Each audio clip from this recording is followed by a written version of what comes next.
Here we are at Corvette Mike's, Anaheim, California, February 26, 2024. We are about to embark on the regional NCRS meet in Las Vegas, Nevada. Here sits one of the most rare and valuable 1967 Corvettes. In fact, any Corvette that has ever left the factory. Why? Well, we know that the L88 in 1967 was one of 20 cars.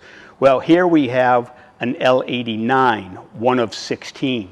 But in addition to the one of 16, what makes this car so unique is that it was delivered to California. No L88s in 67 were delivered to California, so none of them had smog pumps.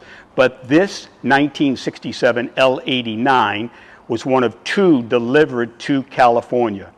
I will show you in a moment the configuration under the hood of all of the plumbing that it took for the factory to put a smog pump on a 427 Corvette. In addition to the pump, the alloy heads, aluminum heads, were one of the 16 cars that left the factory. Those 16 cars were the only 67 Corvette that ever left the factory with chrome valve covers. Very unique. The heads were not painted in 67 because of the chrome valve cover usage. This particular car is going for its performance verification in April in Las Vegas. We are going to now do what's known as a cold start. This vehicle hasn't been started in at least 2 weeks. It is totally cold, and the engine has not been lit up in over 2 weeks. So what we do to do a factory cold start is we pump the accelerator once. That will shut the butterfly, which causes the carburetors to go into fast idle, and then we pump it a second time. Now, without touching the fuel, without touching the gas pedal, we turn the key. If she is in neutral and if you have the clutch depressed, please crank the engine.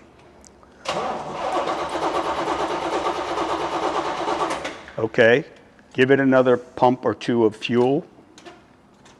Okay.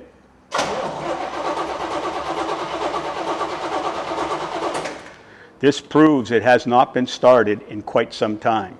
There is no fuel in the bowl of the carburetor. We're going to keep cranking now.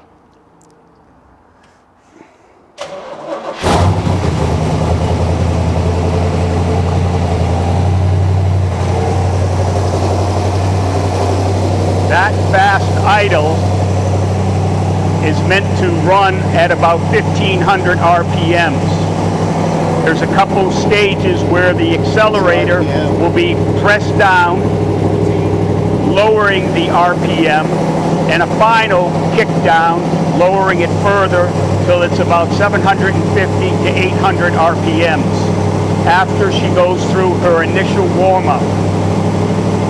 Bring the camera over here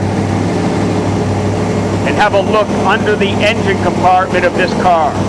Look at the plumbing I spoke to you about earlier under the hood.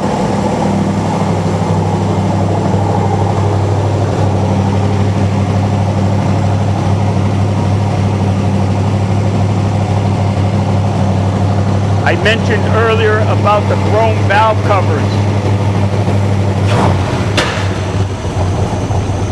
Okay, there's the kick down to lower the RPM by using the accelerator to get the cam off of fast idle.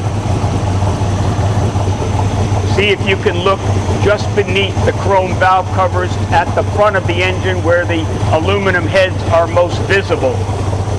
Right about there. Point down towards the chrome valve covers. Aluminum heads on 16 Corvettes that ever came with tri-power carburation, 3 deuces. We are going to take this car for its maiden voyage.